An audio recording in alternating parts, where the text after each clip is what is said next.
Hello, my dear friends. How are you doing? Hope you are having an amazing day and not having to deal with drama. Ready for new stories I have for you today? Let's go to the first one. And don't forget to listen to the end of the story, guys, to hear my insights. Enjoy the stories, and don't forget to like and subscribe. And of course, don't forget to leave a comment.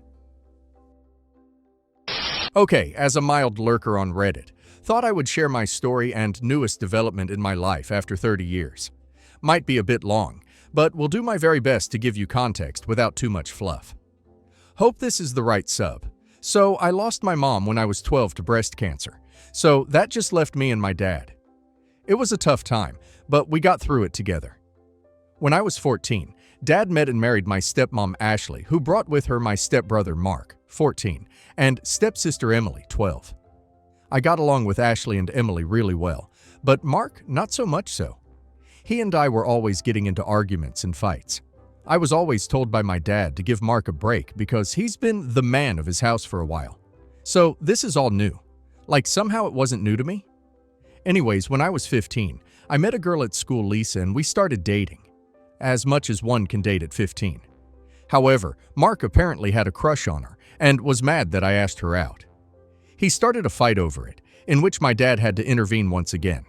And somehow I again was made to be the bad guy. One day after my 16th birthday, my stepmom was putting away my laundry and started yelling. Which was awkward, because my girlfriend Lisa was there. We all ran thinking the worst. When we got to my room, my stepmom was holding several pairs of my sister's underwear, yelling at me why they are in my drawer. I had no answer as I'd never seen them before. Of course, no one believed me, no matter how much protesting I did. Then Mark piped up, saying he always caught me staring at his sister, thought it was creepy, and caught me once saying I wish I could marry her. Obviously lying, but that was all it took. Lisa slapped me and called me a perv, and told me we were done and walked out. My dad grabbed me by the arm and threw me out of the house, yelling at me that he wasn't going to put his daughter at risk from a perv. Not the word he used, but you get it. I banged on the door to be let in, crying and telling them it was all lies told by Mark. My dad apparently had enough. I heard the locks. He opened the door and shoved me to the ground and told me to get lost. I told him I had nowhere to go, and he said that wasn't his problem, then closed the door. I found myself on the streets, with nothing to my name. No place to go. I tried calling my dad's parents, but he had already called them, and they told me they won't help a perv. My mom's parents passed away before I was born. Well, I lived on the streets for 2 years, doing what I had to in order to survive.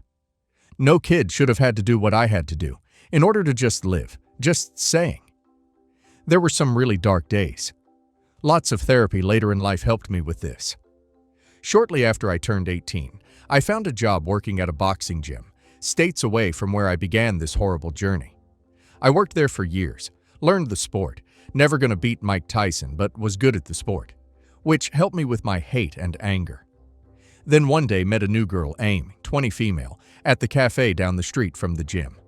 At this point I was 35, I know, huge age gap, but we just clicked. I don't believe in fate, or soulmates, or any of that stuff like that, but if there is such a thing, we had it. Don't know how else to put it. We dated for 2 years and then got married. Her dad was an electrician, and hired me on afterwards. I think mostly to know I would be able to support his daughter, and know I was doing right by her, but also in case he needed to keep me in check. He never said this, but as a dad, I get it now. Well, 15 years later, we are still together with 4 beautiful daughters. I just passed my master's license as an electrician. Thanks to my wife for pushing me to get my GED. She has been my rock, my cheerleader, my overall support through this all, and I can't tell her enough how much she changed my life and how much I love her. Anyways, sorry for the tangent. So, just this last weekend, I received an email from my stepsister. Not sure how she got my email address, but I know it isn't hard via the internet, not like I've been hiding. Mind you, I'm now pushing 53, so it's been 30 plus years since I've heard from any of them. It was a long email. Not gonna give you all of it, but the meat of it is, they now know what really happened. Mark, I guess, was busy drinking with his buddies on Friday, and somehow my name was mentioned. Mark, I guess, started bragging how he set me up and took my girl. Yup, Mark and Lisa got together married. all those years ago. They were all laughing, hoping I died on the streets. Bunch of rude and vile stuff. Guess he forgot Lisa was there and she heard it all. So she called my stepsister to let her know, and so Emily spent all weekend trying to find me. Like I said, the email was long. Short of it is, they want to apologize face to face, although it was already said in the email multiple times, and want to make up for lost time. I'm, however, indifferent to the idea. Like, I have no ill feelings towards her. She obviously was young and had no real say in the matter. But with lots and lots of therapy, I learned to let go of that hate and anger, and to let go of them. As well, with all the love I receive from my wife, kids, and in-laws, it's all I really need. I'm of the idea of just deleting the email and moving on like nothing happened. My wife thinks I should at least respond back, even if to say something snarky like, "Thanks for finally believing me. Only took over 30 years. Did I mention my wife has a mean petty streak to her? LOL. She's awesome. Guess not asking for advice. Just wanted to share my story." There is a boxing quote that I have up in my house that reminds me every day. To see a man beaten not by a better man, but by himself is a tragedy. Edited. Pushing 50 to 53. Because apparently, people are getting hung up on my age. Because you know if it's not perfect. Guess that's Reddit for you. It's up to you what you should do. Personally, I'd either delete the email or respond telling her, "Thanks for letting you know," and that while you bear her no hard feelings, you have no interest in reconnecting with any of the rest of them. Interesting. I'm with your wife on this, because I'm petty like that too. Question for you. What happened to your dad and stepmom? Any mention of them in that email? Perhaps for final closure, simply respond. You appreciate them reaching out after 30-plus years, but you have a great life without any of the people who would throw out a 16-year-old child on the streets. Then ask not to be bothered again, or say you're willing to meet if and when Mark, Lisa, your dad and stepmom beg for your forgiveness on their knees to make up for the hell you endured. If you want to make this at least a bit positive, you could send something like, "I'm good, but if you need to assuage your guilt, try. List of charities that help homeless kids." Update. First, I want to thank everyone for their kind words and advice. I wasn't looking for advice, just wanted a place to share my story. To those that gave me credit for overcoming everything, thank you. However, the wife thinks she deserves most of it. LOL. And in all honesty, she does. To those that think this is fake, it's Reddit, I get it. It is what it is. Most things have to be taken with a grain of salt. I shared my story. I can't make you believe me. But that's okay. My story resonates and helps others know they can survive. Then I'm happy with that, and that's all that matters. Okay, for the update. Gonna post most of the original email as a lot of you have requested. Kept out some deep personal info, but majority of it is there. Might have to break it up due to character limit. Plus a response with the help of my wife. And also the help of others who made suggestions. Which is good because I'm not that great at putting down in words how I feel without coming off looking dumb. She was able to make me sound less dumb. Taking the family to the lake for the weekend to recharge and leave this all behind me. Thanks again to everyone. Dear Emily, I appreciate you taking the time to reach out to me, but I must be honest with you. The years of pain and hurt caused by the lies and manipulation by Mark and the betrayal by Dad have left deep scars that will never be truly healed. While I understand that you are now aware of the truth and are genuinely sorry for what has transpired, I find it difficult to simply forgive and forget. The betrayal and abandonment I experienced at the hands of my own family have left me with a sense of distrust and resentment that can never be overcome. The damage that has been done has impacted me in ways that you may never ever fully and truly understand. And the idea of trying to reconcile now feels like an insurmountable task. I have spent years in therapy trying to come to terms with the pain and deep trauma I endured. And I have worked hard to build a wonderful life for myself that does not rely on the presence or approval of those who turned their backs on me.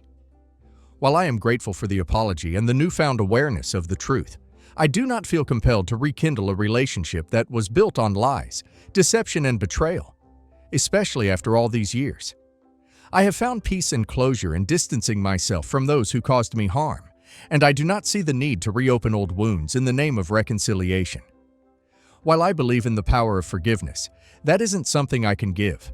I wish you all the best in your life, I really do, but I must prioritize my emotional health and self-preservation above all else. I hope you can respect my decision and understand that the wounds of the past will take a lifetime to heal. I would appreciate if you pass this fact on to the others, and please don't reach out again. I must look to my future and not my past. Sincerely, OP. Update 2. Hey everyone, it's been a hot minute since I've stopped in and updated you all. First, what to thank everyone who's still been reaching out and commenting on my post. So, just have a final update for you all. I know a lot of you worried about my former family reaching out after I asked them to basically let me live my life in peace. But thankfully all has been quiet. I think my response made it clear they weren't family anymore and decided to accept it. Outside of that, everything has been good. Actually, more than good. Found out we are having a baby boy. Although this wasn't planned, we are super excited, as are the girls. Not gonna lie, I'm a bit nervous. I think my wife can tell. She just keeps telling me I'm a great dad and not to worry. And yeah, after this one, we are done, and I'll be going in for the snip. In the words of Sergeant Murtaugh, I'm too old for this crap. Just wanted to leave you guys with a little dad advice. Work hard, but stay humble. Never forget how hard you work to get where you are today. Never forget who you are is so much greater than what you do. I, 25 female, am not currently dating anybody. However, my brother Steve, 25 male, is marrying his girlfriend Natalie, 26 female, of 4 years later in the fall. When Steve and I were 8, our parents, now 59 male and 56 female, divorced. Our parents had 50-50 custody, though I was always closer to our mother and Steve to our father. Our mother had saved her wedding dress, made by her grandmother, for Steve and I to each use on our wedding day, with the clause that we would return it in good condition for her to keep and hand down as she saw fit. Natalie knows about this agreement and has said that she would rather buy her own dress. We're all fine with that, but found it weird when, 2 weeks ago, Steve asked if he could have the dress. My mother asked why Natalie would want it, and Steve clarified that she didn't want it, but he wanted to keep it in his closet leading up to the wedding so that he could feel like he was part of the tradition. My mother gave him the dress. About a week ago, I saw the dress for sale on Facebook. I was enraged and betrayed that they would sell a tradition without consulting any of us. I used my friend's account to buy the dress back. When I showed up to my mother's house with the dress, she was confused, but when I told her what Steve and Natalie tried to do, she was distraught. She burst into tears and called our father. He responded that Steve and Natalie had told him that they were renting out the dress for extra money to fund the wedding, and that he didn't see any problem with it as long as the dress was kept in good condition. A few hours later, Steve and Natalie started blowing up my phone as my father had told them that I had tattled to my mother, who then told our father, who then berated them for lying to me. They asked why I was being so nosy in their wedding plans. I explained to them that I had actually bought the dress and wasn't just stalking their Facebook for fun. Everything was getting very complicated with all of the phone calls, so I organized a physical family meeting at Steve and Natalie's apartment. This is where I might be the a-hole. Everybody started shouting at each other. My mother was angry at Steve and Natalie for selling the dress, and our father for calling her dramatic. Our father was angry at Steve and Natalie for telling him that they were renting the dress when they were selling it, angry at my mother for crying and wailing about it, and angry at me for getting us all together before anybody had a chance to calm down. Steve and Natalie are angry at our mother and father for not supporting their financial decisions, and angry at me for meddling in their wedding plans. I'm angry at Steve and Natalie for selling a dress that isn't theirs. Everybody's angry at me for keeping the dress at my house. But Steve and Natalie have keys to my mother's house, not mine, and I can't trust them to not take the dress back. Please help me, because this has become quite a mess. Not the a-hole. You can't make final decisions with other people's valuables. Your brother and fiancé are major a-holes, and your dad sounds like a bit of a jerk too. Your mom is heartbroken. Of course she is. The boy she raised lies to her and stole from her. Don't accept blame for figuring out and intervening in your brother's plot. And make sure he pays you what you spent, or call it his wedding gift. Edit here. Don't make yourself the bad guy. Don't let them make you the bad guy. You did the right thing. You protected the family heirloom that was so important to your mom. Had she found out it was sold to a stranger, I can't even imagine. Not the a-hole. Your brother and his fiancé are dishonest a-holes. Your dad, he's one too. He couldn't possibly have believed his ex-wife would be agreeable to the son renting out her handcrafted vintage wedding dress. Assuming, that is, that he's even telling the truth. I'm glad you were able to get the dress back. You might consider convincing your mother to change the locks at her house. Who knows what these two might consider helping themselves to in order to pawn? The silver, the TV, anything of monetary value. Wow, what a complicated story. Yes, your brother is definitely a capital a-hole. Some entitlement, depriving you of the chance to wear it because he wanted to sell it? It wasn't even his. So, if I'm concerned, you did nothing wrong. You're the legal owner now, although a case could be made that it was stolen, so it still technically belongs to your mom. However, I think your mom would agree with you that it's safer in your possession, and just best to keep it that way. Everyone else here sucks, except your mom. I'm 28 and my husband is 33. He was married before once, so I'm his second wife. We're married less than a year, together 4. My husband's parents passed away. Also, he doesn't live in USA anymore. His ex-wife and his family from same town. I'm not from USA and never been there, hence didn't meet any of his family. After we got engaged, some of his relatives and friends from there added me on Facebook. Once in a while they would tag me on the memories photos of him. They have album pictures of him and ex from a while ago, and that is fine. I do not get to communicate with them much. We only exchange likes and a few comments. But they enjoy a lot when I post pictures of my husband because he's not on Facebook, and they like to see how he changed. Today, I woke to his cousin tagging me via comment on his aunt's 30 minutes ago repost of memory from 9 years ago. That is a photo of my husband and his ex-wife. I found it very rude. I mean, they're free to repost whatever memories are dear to them, but it's so weird to tag new wife on the photo of first wife. I complained to my husband, and he just said to delete them from friends. I am, however, commented on the photo. I am overjoyed to be tagged on the photo of my husband and his ex. And my husband thinks it's a bit of overkill. One of his sisters messaged me, "What the duck?" Her first message to me in the entire time. Am I the a-hole for publicly pointing out that it's not okay to tag me on this type of pics? To be exact about tag, aunt posted wall post that is memory, photo of my husband and ex, and cousin tagged me and comment to it with heart emoji. Just my name tagged with emoji, and aunt loved this comment. It was also only comment. When I sent my husband screenshot, I was surprised to find out this cousin has introduced him and his ex-wife back in the day, as she and ex were good friends. Edit to update. So once they woke up, cousin replied to my comment with, "I only see him in the picture." But it's photo of them, clearly visible, sitting smiling at the camera. My husband got angry, created a Facebook Messenger group with them, and messaged that it's unacceptable and disrespectful of his marriage, and that he doesn't want me or him to be tagged on anything to do with his past relationships, and not have his past relationship brought up at all. His aunt apologized, but cousin did not. Update 2. Photo got deleted by aunt. Cousin said that she doesn't know what my husband's talking about. Husband sent her screenshot. Cousin got angry at my husband for him asking not to be tagged on anything with ex-wife, and wrote him how ridiculous he's being for asking her this after they didn't communicate much in a few years. I also discovered that ex-wife is her Facebook friend still. I'm just living something very weird. Update 3. Sister that sent what the duck is actually living with cousin right now, after she broke up with her boyfriend. My husband doesn't keep in touch with this older sister, because when he moved abroad, he gave her his car for free, and she destroyed it completely inside by smoking and letting dogs chew on stuff. So he took away the car and doesn't talk to her anymore. He says she's a manipulator and leeches off people. Husband found out this after he told his nice sister, the one we both talk to regularly, about the tagging. Not the a-hole, and I'm bewildered by these comments. They're publicly tagging you in a picture of him and his ex, but somehow the comment needs to be private? At least you made it a joke instead of expressing how rude and tasteless they're being. I do agree with your husband as far as deleting them. If they're going to be disrespectful, then you don't need to be the go-between for your husband and them on your account. Not the a-hole. Everyone in these comments is insane. They keep tagging OP in pictures of her husband with his ex-wife for no reason. Not once or twice, but constantly. I'd have told them to F off after the first few times. It's just plain rude and unnecessary. Not the a-hole.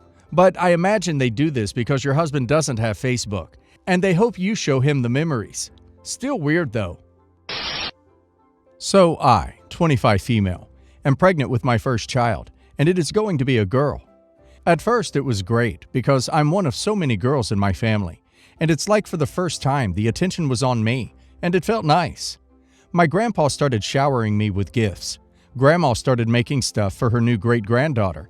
My mom and I finally got to spend time together alone after so long. But a bit ago, my Aunt Helen revealed that she was finally pregnant after 17 years of trying, and that it's a boy. I'm a girl. I only have sisters. All my cousins are girls. I only have nieces, and my grandparents only had girls. So I get that they're excited that Helen is having a boy because it's literally the first boy in our immediate family. Ever since then, all the attention has been on Helen. My grandpa has been so excited. He said there's going to be another man in the family, and he's going to be his special grandchild. That hurt extra, cause I always thought I was his favorite. My grandma literally stopped making stuff for my baby to make stuff for my aunt's baby, and has already made like twice the amount of things. My mom is like attached to my aunt, and hasn't even asked me how I'm doing. My sisters and cousins threw a huge party for Helen celebrating her pregnancy. I don't want to be jealous of Helen. She's my favorite aunt, and before she got pregnant was really involved.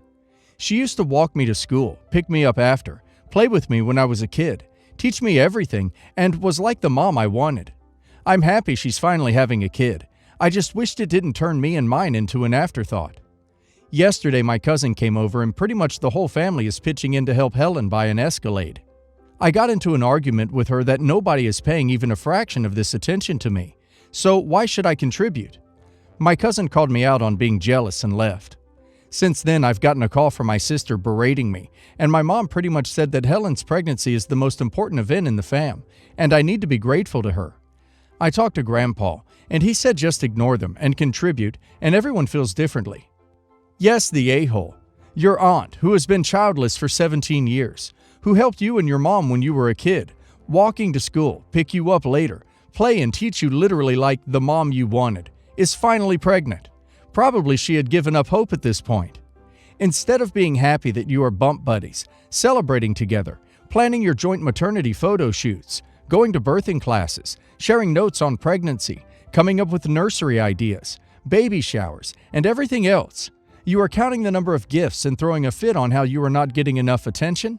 You are just ruining what could have been an amazing double journey. Everyone sucks here. Honestly, you sound entitled and whiny. But, based on the behavior you are describing, I assume your family made you that way. Their complete inability to be happy for and involved with more than one family member at a time sounds exhausting and toxic. Learn to let this go. You are never going to get the kind of support you want from your family, because you will only ever have their attention until the next exciting thing happens to someone else. If you set your expectations for them at a level they can achieve, you will be much happier. Focus on your own growing family and commit to celebrating and cherishing all of your children, assuming you have more than one, equally.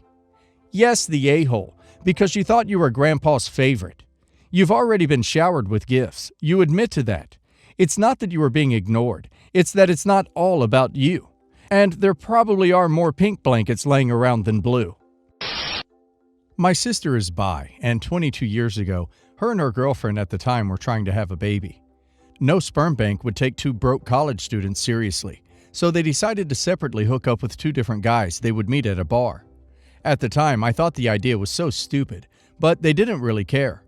My sister got pregnant, her girlfriend didn't. They both raised the baby until she turned 2 when they broke up. Ever since, my sister has been raising her alone until she got remarried to her husband when my niece was 10. My sister doesn't identify as gay anymore and calls that a phase and refuses to talk about it. My parents were ashamed of it and were happy that she turned straight. My sister made me swear we would tell her daughter that her father and my sister dated and were together for a while, but broke up when he moved to a different state and that he never wanted to be a father. That was her story. I was 16 when all this was happening, so I didn't really think much of it. My niece is now 22 and is planning on taking a 23andMe test to find her dad. My sister gave her a fake name. She doesn't remember the name of the guy she slept with. So her lies are about to come unraveling because obviously the guy has a different name. And if my niece speaks to him, he'll obviously confirm my sister was a one-night stand and they didn't date for years. My sister plans to tell her daughter he's lying and was ashamed because he hid a girlfriend from her, and that's how she's going to explain it off to her daughter. But I think it's too late to keep lying. I think it's because her husband is conservative and wouldn't accept her seriously dating a woman, planning a baby with her, and even naming my niece after her girlfriend's deceased mother. My sister says I'm an a-hole for not wanting to back her up after keeping her lie for all these years. Not the a-hole, but I'd stay as far away as possible. Why can't she just say she had a one-night stand for fun and 9 months later, their niece was? That's not even a lie. She doesn't have to talk about the relationship she was actually in if she doesn't want to. Not the a-hole. The problem with lies is that you have to keep telling more lies to cover up the existing lies. Your niece will find the truth and be pissed at your sister for all the lies. Well, I don't think yes the a-hole necessarily. But why are you hell-bent on butting your head in? I would back way, way, way off, even if you disagree. When you have your own kids, you can screw them up however you like, but your niece isn't your daughter. If the niece asks you, refer her back to her mother. The niece is a grown-up and will figure it out. And let's say a silent prayer for the biological father, who probably doesn't know she ever existed and is about to get his life blown up. I really don't like your sister. How would you feel if you found out you had a 23-year-old you never knew about? I, 24 female, got married at 18 to my very first boyfriend. We got divorced when I was 19, and it was incredibly messy. He is not someone I want to be around ever again. I met my current husband at 20, and we got married after 2 years together. Everything is going wonderfully, and we are expecting our first baby in late August, early September. My husband knows about my divorce and never told his family, but when we were dating, his family looked me up and found out. Ever since then, they think I'm a gold digger and an S. My husband defends me and we're lower contact, but since getting pregnant, we've been in contact with them again. Everything has been smooth except for comments from my mother-in-law every now and then. I had my baby shower this weekend with just my close friends and family. Everything was going well until my mother-in-law brought up my divorce and conversation with my mom, making some sort of comment like, "Aren't you glad your first grandbaby is with my son and not her ex-husband?" My mother politely laughed and brushed it off, until my mother-in-law called me over and out of the blue asked, "So tell me the truth between us ladies. Is that really my son's baby? Or are you just saying it so he'll support you? We all know how you were in the past." Everyone stared at me in disbelief. There was only like 6 people there total. I looked at my mother-in-law and told her to shut the duck up and get out of my house. She told me she was just looking out for her grandbaby, and I told her she didn't have one and she wasn't welcome in our lives. She left and my sister-in-law started berating me, calling me a B, and saying my mother-in-law had every right to question me, and I told her if anything, I was the opposite of an S, because I have been in only committed relationships. I feel like I'm going crazy. I don't understand why she said that, and I also feel like I let my pregnancy hormones get the better of me. Am I the a-hole? Not the a-hole. You and your husband need to get in front of this immediately, together, and lay down the law. I'd seriously go no contact with people as ugly as this. That sort of poison has no place around your child, because, have no doubt, the snide comments won't stop around your child's innocent ears. Let your husband tell her the good news. He can deal with her. Not the a-hole. Mother-in-law was unbelievably rude. And what is her problem? People get divorced. It's hardly a scandal. With that level of toxic behavior, it's time for you and your husband to cut off both mother-in-law and sister-in-law. I'm still shaking my head at sister-in-law's comment that mother-in-law had every right to question you. Not the a-hole. How does making a mistake by marrying someone at 18 somehow turn you into a gold digger? There's something wrong with your husband's family if they think that. You have every right to not allow them into your house from now on, and your mother-in-law either has mental health issues or she's a complete piece of work, because who picks a fight like this at a baby shower?